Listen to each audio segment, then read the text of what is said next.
จะไปทำงานแล้วแก้วกันน้องแก้วลูกก่อนน้องแก้วลูกก่อนวันนี้พวกคุณบอกรักใครบ้างหรือยังถ้ายังไม่บอกเราหยิบโทรศัพท์ขึ้นมาแล้วโทรหาคนที่เราอยากบอกรักดีกว่างั้นก็โทรหาเขาสิ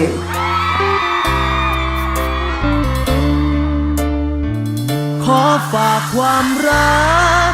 มาทางออนไลน์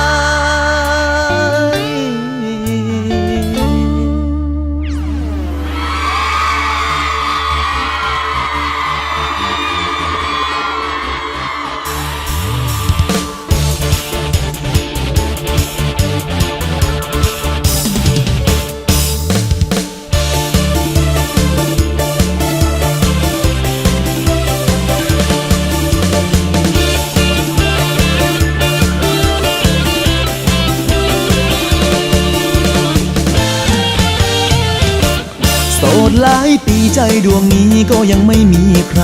อยู่นานไปใจหวั่นไหวเริ่มจะกลั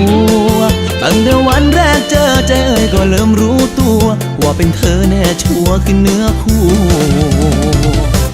เธอยิ้มมาเธอส่งตาเหมือนกับว่ามีใจ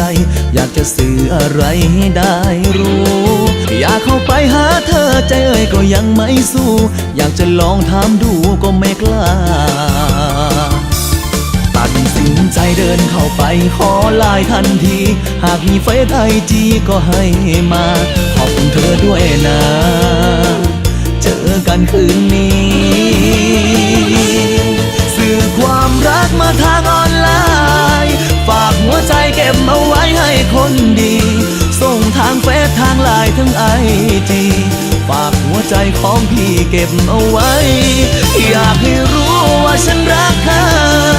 จะไม่เผลอทิ้งเธอไปชอบใคร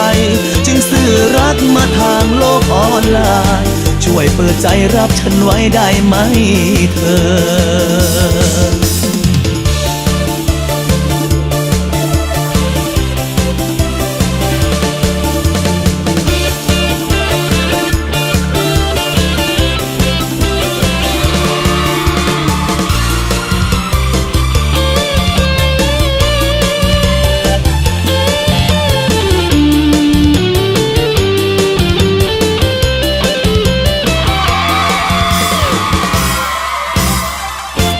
โสดหลายปีใจดวงนี้ก็ยังไม่มีใคร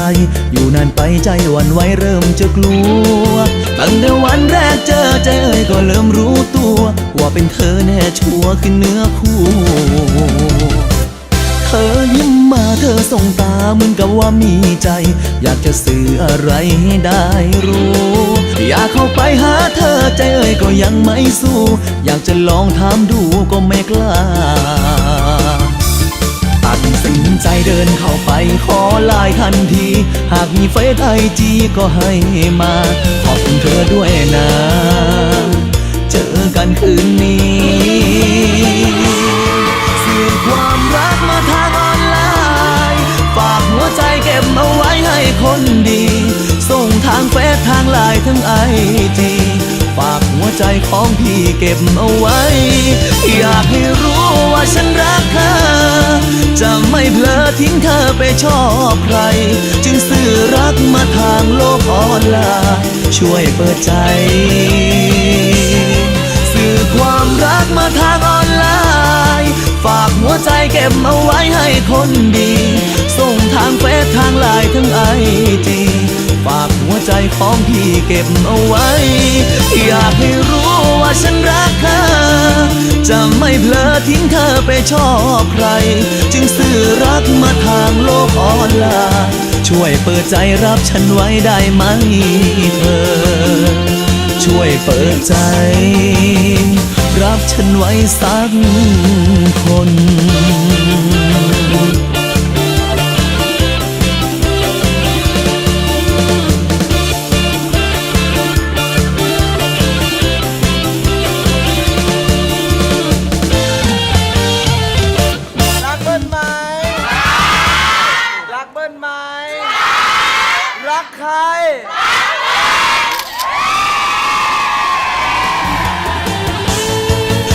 ความรักมาทางออนไล บเอาไว้ให้คนดี ส่งทางเฟซทางไลน์ทั้งไอจีฝากหัวใจของพี่เก็บเอาไว้ อยากให้รู้ว่าฉันรักเธอ จะไม่เผลอทิ้งเธอไปชอบใคร จึงสื่อรักมาทางโลกออนไลน์ ช่วยเปิดใจรับฉันไว้ได้ไหม